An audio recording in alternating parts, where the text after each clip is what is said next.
Very good morning to all. कैसे हो आप सब लोग?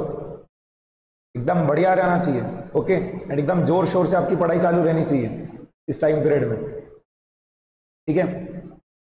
तो प्रीवियस क्लास में देखो हमने क्या किया था, मर्जर्स एंड एक्विजिशंस के 2 क्वेश्चन सॉल्व किए थे, ठीक है। फेवरेट्स क्वेश्चन थे वो कि आईसीएस को बहुत फ्रीक्वेंट मैनर में टेस्ट करता है। एंड मैंने आपको पिछले क्लास में बता दिया था कि नेक्स्ट क्लास में हम कौन सा क्वेश्चन करने वाले, ठीक है। स्ट्रॉन्ग बैंक वीक बैंक वाला जो क्वेश्चन था वो करेंगे, ठीक है। तो बिना किसी देरी के हम क्वेश्चन को रीड करना स्टार्ट करते हैं। Bank R was established in 2005 and doing banking in India. The bank is facing do or die situation. There are problems of gross NPA, non-performing assets at a 40% and capital adequacy ratio at a 4%. ठीक है. The net worth of the bank is not good. Shares are not traded regularly. Last week it was traded at the rate of ₹8 per share. ठीक है. तो जो bank आ रहा है इसकी situation बहुत ज्यादा खराब है। ग्रॉस एनपीए 40% पे, कैपिटल एडिक्वेसी रेशियो सिर्फ 4% पे, एंड नेटवर्थ भी बैंक का जो है बहुत खराब है। स्टॉक्स भी रेगुलरली ट्रेड नहीं कर रहे। एंड पिछले हफ्ते उसका जो स्टॉक है वो ₹8 पर शेयर पे ट्रेड हो रहा था। RBI audit suggested that bank has either to liquidate or to merge with other bank. Okay, bank P is professionally managed bank with a low gross NPA of 5%. It has a net NPA as 0% and a capital adequacy ratio at 16%. ठीक है. Its shares is quoted in the market at the rate of ₹128 per share.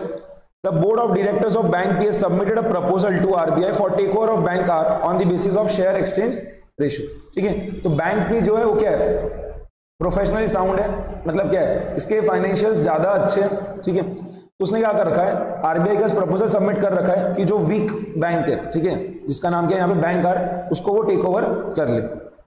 Okay, the balance sheet details of both the banks are as follows. तो bank R और bank P, इन दोनों की हमें कुछ details given है table के अंदर। It was decided to issue shares at book value of a bank P to the shareholders of bank R. All assets and liabilities are to be taken over at book value. ठीक है। For the swap ratio, weights assigned to different parameters are as follows. ठीक है, तो swap ratio में find करना रहेगा ना, तो उसमें देखो कौन कौन से पैरामीटर्स दिए आपको, gross NPA, capital adequacy ratio, market price and book value. And gross NPA का वेट है 30%, कैपिटल एडिक्वेसी रेशियो का 20%, market price 40% and book value 10%। ठीक है, मैंने पिछले क्लास में भी आपको बताया था, हम क्या देखते हैं, अगर पैरामीटर हमारा हायर दी बेटर है, ठीक है, जितना ज्यादा रहा उतना ज्यादा अच्छा रहेगा, तो उस केस में हम क्या करते हैं, टारगेट कंपनी का value divided bye acquiring company का वैल्यू। और अगर पैरामीटर हमारा ऐसा है कि लोअर दी बेटर, जितना कम रहेगा उतना अच्छा रहेगा, तो उस केस में हम कैसे करते हैं, एक्वायरिंग कंपनी का value divided by target company का वैल्यू। ओके, यहाँ पे देखो 4 क्वेश्चंस दिए फिर आगे। What is this swap ratio based on above it's, एकदम सिंपल है। How many shares are to be issued, prepare balance sheet after merger, and last calculate CAR and gross NPA percentage of a bank P after merger. Okay, तो यहाँ पे आपको ये 4 questions दिए, ठीक है। ये क्वेश्चन बहुत ज्यादा इंपॉर्टेंट है, आपको स्टडीमेट में भी दिख जाएगा, आरटीपीज में भी है एंड पास्ट ईयर पेपर्स में भी, ओल्ड कोर्स और न्यू कोर्स दोनों केस में। ओके, तो क्वेश्चन एज सच बहुत ही ज्यादा इंपॉर्टेंट, क्योंकि हर इसमें वो दिया है एंड वो पूछ सकते हैं, अगर उनको 8 मार्क्स के लिए क्वेश्चन पूछना है मर्जर्स एंड एक्विजिशन से, तो ये वाला क्वेश्चन उठा के पूछ लेंगे, फिगर्स वगैरह चेंज करके वैसे। ओके, यहाँ पे देखना, सबसे पहले हम स्वैप रेशियो फाइंड करना स्टार्ट करते हैं। और जैसे मैंने आपको पिछले क्लास में बताया था, मर्जर्स एंड एक्विजिशन के क्वेश्चन में क्या होता है, जैसे ही आपका स्वैप रेशियो करेक्ट आ गया, आपका क्या है, पूरा की पूरा आंसर भी करेक्ट आ ही जाएगा। ठीक है, स्टॉक डील के जो भी क्वेश्चंस होते हैं उसमें आपको स्वैप रेशियो फाइंड करना रहेगा, और वो अगर आपका करेक्ट आ जाता है, ठीक है, तो आगे के जो पार्ट्स है वो पूरे उसके ऊपर ही आपके डिपेंडेंट रहेंगे। तो स्वैप रेशियो करेक्ट, तो आगे के पार्ट्स भी करेक्ट होंगे ही होंगे। ओके, तो यहाँ पे देखना, ये जो ग्रॉस एनपी है, ठीक है, ये वाला पैरामीटर बताना क्या रहेगा, लोअर दी बेटर, जितना कम रहेगा उतना अच्छा रहेगा। ठीक है, कोई भी बैंक यही जाएगी ना कि उसका ग्रॉस एनपीए का परसेंटेज क्या हो, कम से कम हो। ठीक है, तो यहाँ पे ग्रॉस एनपीए के लिए, ग्रॉस एनपीए ये जो पैरामीटर है, ठीक है, ये क्या है, लोअर दी बेटर है, तो इस केस में हम क्या करेंगे, अक्वायरिंग कंपनी का value divided by target company का वैल्यू। तो अक्वायरिंग कंपनी का ग्रॉस एनपीए कितना है, अक्वायरिंग कंपनी कौन है यहाँ पे, bank P, and target company कौन सा है, बैंक आर। तो एक्वायरिंग कंपनी का 5% है एंड टारगेट कंपनी का 40% है, तो क्या आ जाएगा 5% डिवाइडेड बाय 40%, ठीक है, यानी क्या आ गया 5/40, कितना आ रहा है देख लो 0.125:1, ठीक है। देन उसके बाद दूसरा पैरामीटर कौन सा है, CAR, कैपिटल एडिक्वेसी रेशियो। ये क्या होता है, हायर दी बेटर, ठीक है। कैपिटल एडिक्वेसी रेशियो क्या रहेगा, जितना ज्यादा उतना अच्छा। तो इस केस में अब हम क्या करेंगे, टारगेट कंपनी का value divided bye acquiring company का वैल्यू, ठीक है। तो टारगेट कंपनी जो है उसका कैपिटल एडिक्वेसी रेशियो कितना है 4%, और एक्वायरिंग कंपनी जो है उसका कैपिटल एडिक्वेसी रेशियो कितना है 16%। यहां पे क्या हो जाएगा 4/16, ठीक है, 1/4, यानी कितना आ गया 0.25:1, ठीक है। इसके बाद मार्केट प्राइस, ये भी क्या रहेगा higher the better, market price. तो देख लो टारगेट कंपनी का कितना है 8 और एक्वायरिंग कंपनी का कितना है 128, ठीक है। तो 8 डिवाइडेड बाय 128 कितना आ रहा है देखना, ये आ रहा है 0.0625:1 एंड बाद में बुक वैल्यू, ओके। तो बुक वैल्यू पर शेयर हमें डायरेक्टली तो गिवन नहीं है, ठीक है। तो यहां पे हमें क्या करना रहेगा, दोनों बैंक्स का बुक वैल्यू पर शेयर पहले फाइंड करना रहेगा। कैसे फाइंड करेंगे बुक वैल्यू पर share, net worth divided by number of shares outstanding, ठीक है। नेट वर्थ कितना है, बैंक आर का नेट वर्थ कितना है, paid up share capital plus reserves and surplus, तो 140 + 70 कितना हो गया 210, एंड बैंक पी जो है उसका नेट वर्थ कितना है 500 + 5500 कितना हो जाएगा 6000, ठीक है। ये तो नेटवर्थ हमने फाइंड कर लिया दोनों ही बैंक्स का। बैंक आर का आ रहा है 210 एंड बैंक पी का आ रहा है 6000, ठीक है। नंबर ऑफ शेयर्स आउटस्टैंडिंग कितने रहेंगे बैंक आर के, फेस वैल्यू पर शेयर है 10 रुपए and paid up share capital है 140, तो नंबर ऑफ शेयर्स आउटस्टैंडिंग कितने रहेंगे 140 डिवाइडेड बाय 10 कितना हो गया 14, ठीक है। तो हमने क्या करा, नेटवर्थ जो था उसको डिवाइड कर दिया नंबर ऑफ शेयर्स आउटस्टैंडिंग से। तो देखो बैंक आर का बुक वैल्यू पर शेयर कितना आ रहा है 210 डिवाइडेड बाय 14 कितना आ गया 15 रुपए, ओके। एंड वही नंबर ऑफ शेयर्स आउटस्टैंडिंग कितने हैं बैंक पी के, तो पेड अप शेयर कैपिटल है बैंक पी का 500, ठीक है, एंड फेस वैल्यू पर शेयर है 10, कितना आ जाएगा 500 डिवाइडेड बाय 10 कितना हो गया 50, 6000 डिवाइडेड बाय 50 ये कितना आ रहा है 120, ओके। तो हमने बुक वैल्यू पर शेयर फाइंड कर लिए बैंक आर और बैंक पी का, और बुक वैल्यू पर शेयर जो पैरामीटर ये भी क्या रहेगा हायर दी बेटर, जितना ज्यादा इतना अच्छा। तो क्या होगा टारगेट कंपनी का value divided bye acquiring company का वैल्यू, यानी कितना हो गया 15/120, ओके। कितना आ जा रहा है देख लो 15 डिवाइडेड बाय 120, 0.125:1। वेट्स क्या गिवन थे, ग्रॉस एनपीए 30 था, then capital adequacy ratio 20, market price 40 और बुक वैल्यू 10, ठीक है। 30 20 40 10, 30%, 20%, 40% और 10%, ठीक है। तो वेटेड एवरेज फाइंड करना है और कुछ नहीं है। तो 0.125 मल्टीप्लाइड बाय 30% कितना आ रहा है 0.0375, ठीक है। फिर 0.25 मल्टीप्लाइड बाय 20% ये आ रहा है 0.05, उसके बाद 0.0625 मल्टीप्लाइड बाय 40% ये आ रहा है 0.025, ओके। एंड आखिरी में 0.125 मल्टीप्लाइड बाय 10% ये आ रहा है 0.0125, ओके। एडिशन कर लो 0.0375 प्लस 0.05 प्लस 0.025 प्लस 0.0125 ये आ रहा है 0.125, ठीक है। लास्ट वाले कॉलम का पूरा एडिशन कितना आ गया 0.125, यही क्या आ गया हमारा स्वैप रेशियो, ठीक है। स्वैप रेशियो कितना आ रहा है 0.125। इसको हम इंटरप्रेट कैसे करेंगे, for every 1 share in target company, ठीक है। तो टारगेट कंपनी कौन सा यहाँ पे बैंक आर, तो for every 1 share in bank R 0.125 shares of acquiring company, acquiring company कौन सा है बैंक पी, तो 0.125 shares of bank P will be given. Okay, तो ये फर्स्ट पार्ट था, मेरे ख्याल से हमें स्वैप रेशियो फाइंड करना था, पार्ट ए। ठीक है, ये हमारा कंप्लीट हो चुका है, सिंपल था। यहां पे एक चीज लिख के रख लो भलाई से, मैंने बार बार आपको बताई है कि पैरामीटर जो है, ठीक है, जो पैरामीटर है वो अगर हायर दी बेटर रहा, ठीक है, हायर दी बेटर, तो उस केस में टारगेट कंपनी का वैल्यू डिवाइडेड बाय अक्वायरिंग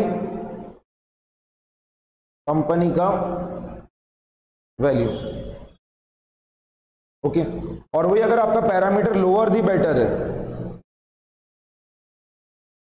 तो उस केस में क्या रहेगा, ऊपर वाले इसका रेसिप्रोकल, मतलब अक्वायरिंग कंपनी का value divided by target company का वैल्यू। ओके, चलो अब पार्ट बी पे आ रहे एक बार। पार्ट बी में क्या है, how many shares are to be issued. ठीक है, तो एकदम ही ज्यादा सिंपल है, जो हमने पार्ट ए में आंसर फाइंड किया है उससे ही हमारा क्या होगा, पार्ट बी का आंसर आ जाएगा। ओके, ठीक है, तो देखो पार्ट बी का आंसर हम देख रहे हैं। तो जो बैंक आर है उसके कितने शेयर्स आउटस्टैंडिंग थे, number of shares outstanding of bank R हमने ऑलरेडी वर्किंग नोट में फाइंड किया था। ठीक है, 14 लाख शेयर्स आउटस्टैंडिंग थे, और पार्ट ए में जो हमारा आंसर आया था उससे हमें क्या पता चला था, हर एक शेयर के बदले में हम क्या कर रहे हैं, 0.125 शेयर्स इश्यू कर रहे हैं। ठीक है, तो number of shares to be issued कितना हो जाएगा, number of shares to be issued, number of shares to be issued that will be equals to, ठीक है, जितने भी शेयर्स आउटस्टैंडिंग थे बैंक आर के वो कितना आया था 140/10 करके 14 lakh multiplied by swap ratio कितना आया था पार्ट ए के अंदर 0.125। ठीक है, तो ये हमारा पार्ट बी का आंसर आ जाएगा, कर लो 14 मल्टीप्लाइड बाय 0.125 कितना आ रहा है 1.75 lakhs। ओके, कितने शेयर्स इश्यू करना रहेगा, बैंक पी को जो है बैंक आर के शेयर होल्डर्स को 1.75 लाख शेयर्स इश्यू करने रहेंगे। ठीक है, तो एकदम ही ज्यादा सिंपल था सेकंड पार्ट। देन अब देखो जो थर्ड पार्ट है वो क्या है, prepare balance sheet after merger. ठीक है, सिंपल है ये भी। हमें क्या करना है, जब बैंक पी ने बैंक आर को अक्वायर कर लिया उसके बाद में जो है हमें क्या करना है, बैलेंस शीट बनानी है मर्ज्ड फर्म की। ओके, तो बैलेंस शीट आफ्टर मर्जर देखो यहां पे हम प्रिपेयर करना स्टार्ट कर रहे हैं, बैलेंस शीट आफ्टर मर्जर। ठीक है, तो यहां पे बैलेंस शीट आप क्या कर सकते हो, एक तो जो फॉर्मेट में इन्होंने आपको दे रखा है क्वेश्चन में वही फॉर्मेट में आप बना के आ जाओ, या फिर आप टी फॉर्मेट में भी बना के आओगे तो भी चलेगा। ठीक है, हम क्या कर रहे हैं, जैसा इन्होंने क्वेश्चन में फॉर्मेट दे रखा है वही फॉर्मेट में हम क्या कर रहे हैं, मर्जर के बाद की बैलेंस शीट बना दे रहे हैं। ओके, तो पेड अप शेयर कैपिटल कितना आएगा बताना, paid up share capital merger के बाद पेड अप शेयर कैपिटल कितना रहेगा बैंक पी का, पेड अप शेयर कैपिटल। यहां पे आप अच्छी से देखना, पहले से कितना था 500 lakhs का था। ठीक है, पहले से 500 lakhs का था, और अब क्या हो रहा है 1.75 लाख शेयर्स इश्यू किए और फेस वैल्यू पर शेयर कितना है 10, तो 1.75 मल्टीप्लाइड बाय 10 ये क्या होगा 500 में हमें और ऐड करना रहेगा, तो 1.75 मल्टीप्लाइड बाय 10 कितना हो गया 17.5, तो 500 प्लस 17.5 कितना हो गया 517.5 517.5। ठीक है, ये हमारा पेड अप शेयर कैपिटल आ गया। ठीक है, रिजर्व एंड सरप्लस में क्या आएगा 5500 आएगा। ठीक है, 5500 जो बैंक पी का था। इसके अलावा ये जो मर्जर हुआ है, ठीक है, जो बैंक पी ने बैंक आर को अक्वायर किया है उसमें हम देख लेते हैं कैपिटल रिजर्व आ रहा है कि गुडविल आ रहा है बस। ठीक है, तो नेटवर्थ कितना था बैंक आर का, नेटवर्थ कितना था बैंक आर का नेटवर्थ, ये भी हमने ऑलरेडी फाइंड कर रखा है, 140 प्लस 70 कितना 210 था। ठीक है, और यहां पे बैंक पी ने कितने शेयर्स इश्यू किए 1.75 लाख शेयर्स इश्यू किए। ठीक है, और फेस वैल्यू पर शेयर कितना है 10, तो 1.75 मल्टीप्लाइड बाय 10 कितना हो गया 17.5, तो 210 में से 17.5 लेस कर दो। ठीक है, face value of shares issued. ठीक है, तो 210 में से 17.5 लेस कर दो, कितना आ रहा है 210 माइनस 17.5 कितना आ रहा है 192.5। यहाँ पे 192.5 का क्या आ रहा है कैपिटल रिजर्व आ रहा है, ठीक है 192.5 का कैपिटल रिजर्व आ रहा है, ठीक है। तो आप क्या करोगे 5500 जो पहले से रिजर्व एंड सरप्लस था बैंक पी का उसमें 192.5 और ऐड कर दो, ठीक है 5500 प्लस 192.5 तो 5692.5 आ रहा है रिजर्व्स एंड सरप्लस, ठीक है 5500 प्लस 192.5 कितना आ गया 5692.5।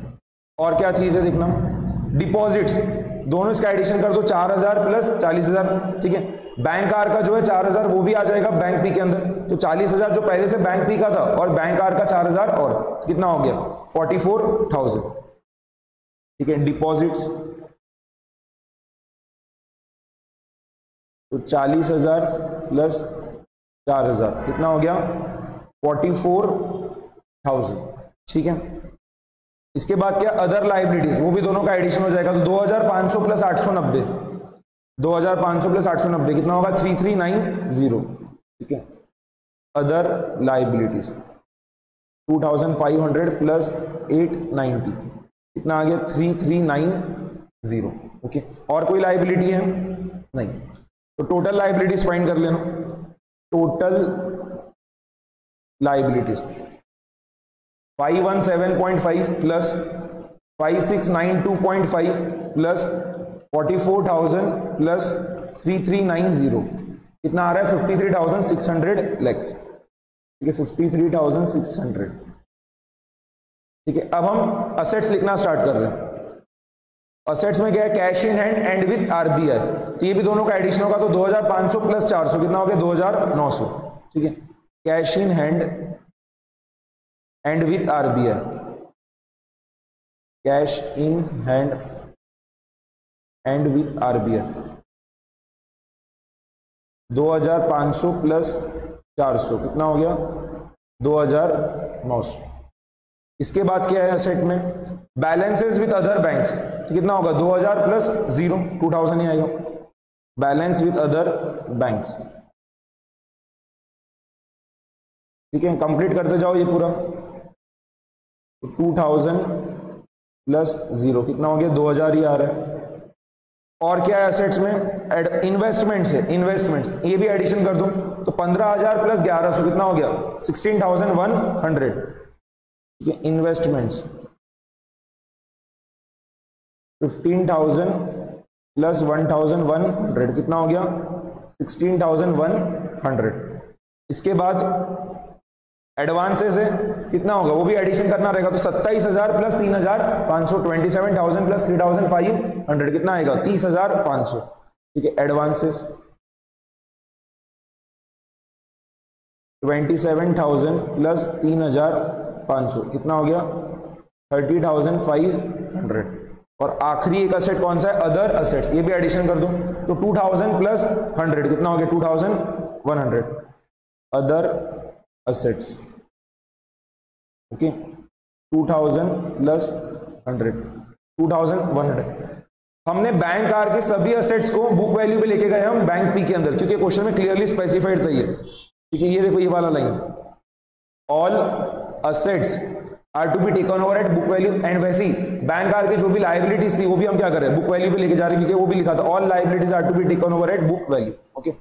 इसके लिए जब हम बैलेंस शीट आफ्टर मर्जर बना रहे हैं उसमें हमने क्या करा बैंक आर की जो भी असेट्स और लाइबिलिटीज थी उसको हमने क्या करा बुक वैल्यू पे लेके गया, ओके। टोटल फाइंड कर लो, ये भी असेट्स का टोटल सेम ही आना चाहिए तो 2900 प्लस 2000 प्लस 16,100 प्लस 30,500 प्लस 2100 कितना आ रहा है 53,600। तो ये हमारे थर्ड पार्ट का भी आंसर आ गया, ठीक है। रुपीज इन लैक्स वगैरह लिख देना सब,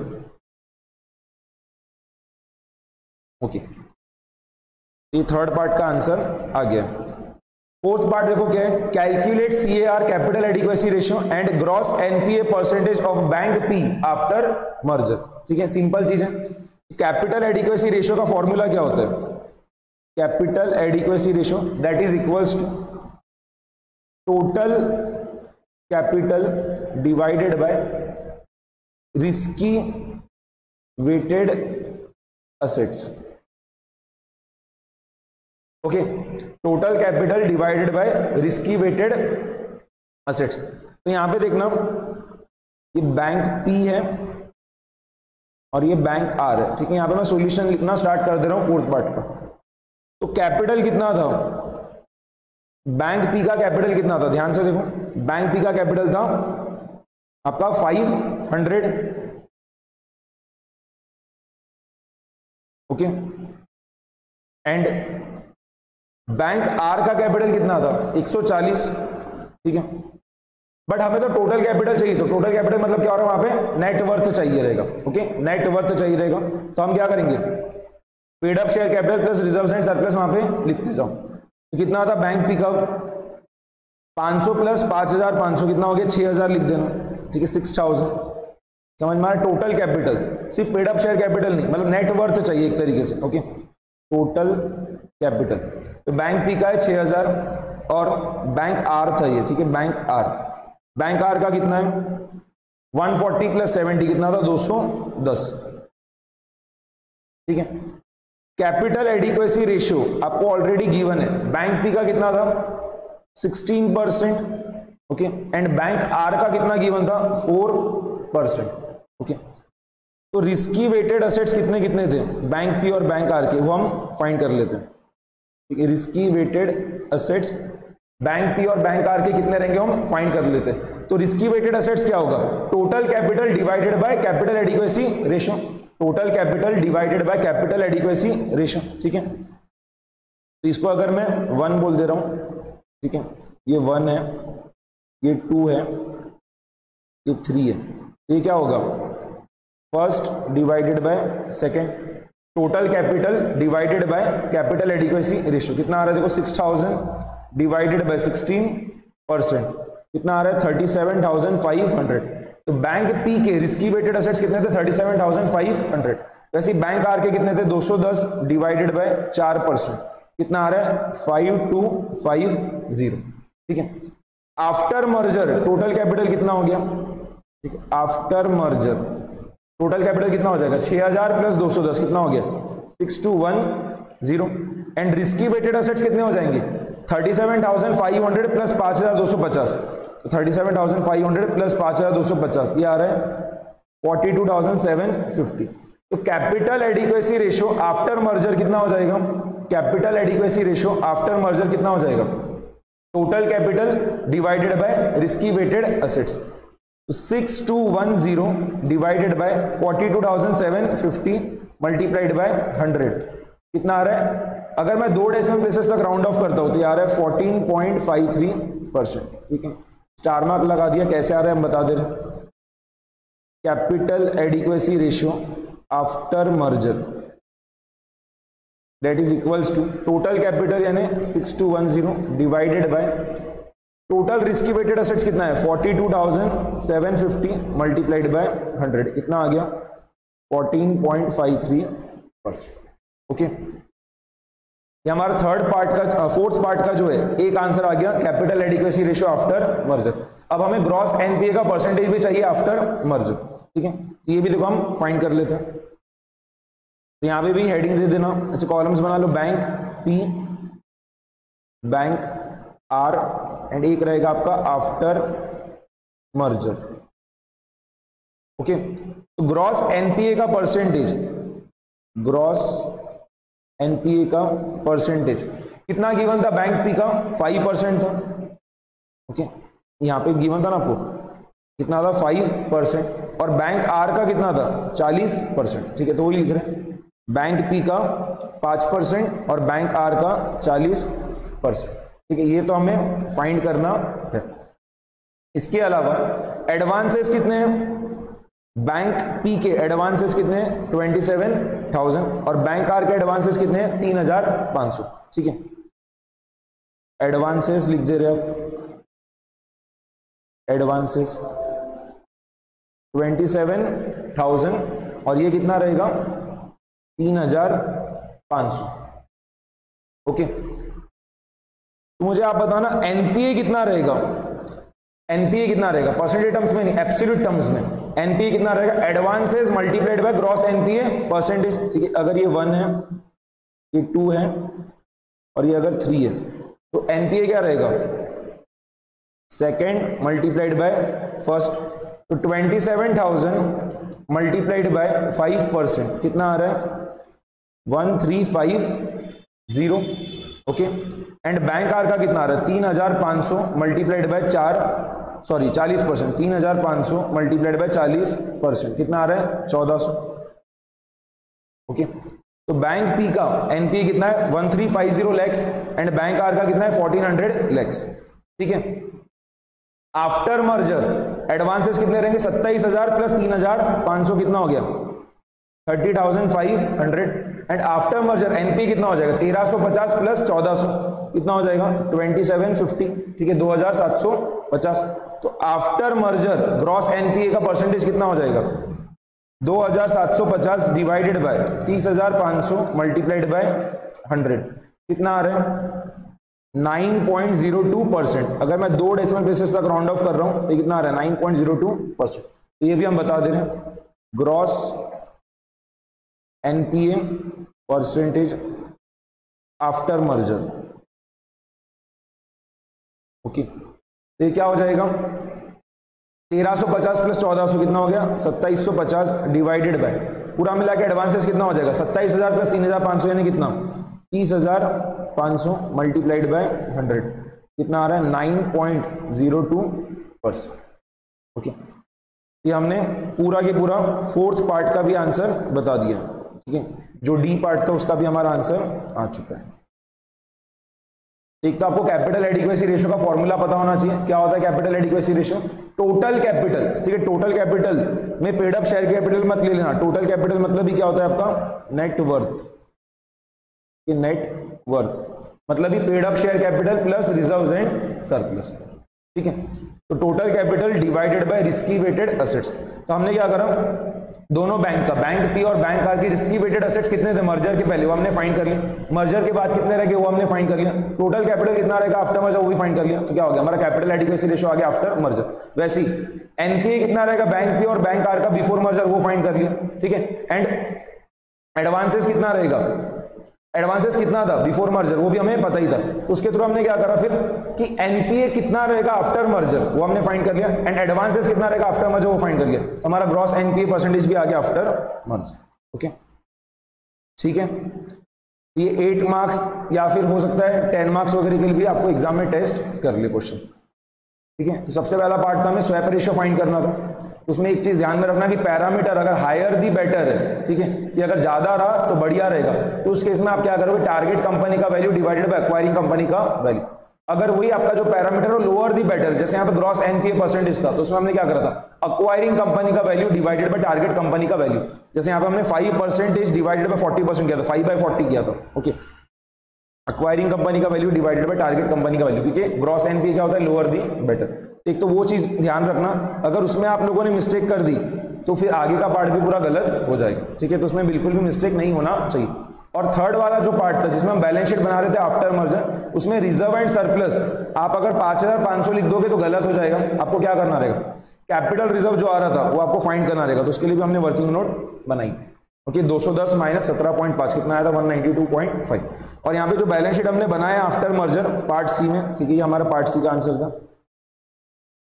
तो यहाँ पे आप फॉर्मेट कुछ भी ले सकते हो, जो क्वेश्चन में बैलेंस शीट का फॉर्मेट था वो भी यूज में ले सकते हो, या फिर अगर आप टी शेप में बना के आओगे तो भी चले। ओके, क्लियर है यहाँ तक? तो एकदम सिंपल क्वेश्चन है, बस वो ये फॉर्मूलेस वगैरह थोड़े पता होना चाहिए एंड सिली मिस्टेक्स आपको अवॉइड करनी रहेंगी। तो इस टाइप का अगर क्वेश्चन आता है तो आप इजीली फुल मार्क्स स्कोर कर लो। ओके, तो नेक्स्ट क्लास में हम और क्वेश्चंस डिस्कस करेंगे मर्जर्स एंड एक्विजिशंस के। ठीक है, आज की क्लास में इतना ही। आपको होप सो लेक्चर पसंद आया होगा, पूरे कॉन्सेप्ट्स वगैरह समझ में आ रहे होंगे। ठीक है, एंड ये रिवीजन सीरीज आपको बहुत ज्यादा हेल्प कर रही होगी आपके एसएफएम के प्रिपरेशन। ठीक है, तो लाइक कर देना वीडियो को अगर आपको पसंद आया है तो पूरा लेक्चर, एंड चैनल को भी सब्सक्राइब कर देना, एंड नोटिफिकेशन बेल को आप क्या करोगे, प्रेस कर देना। जैसे जैसे मैं वीडियोस अपलोड करते जाऊंगा तो आपको पता चलते जाएगा। ओके, तो आज के लेक्चर में इतना ही, मिलते हैं हम नेक्स्ट लेक्चर में। Thanks for watching.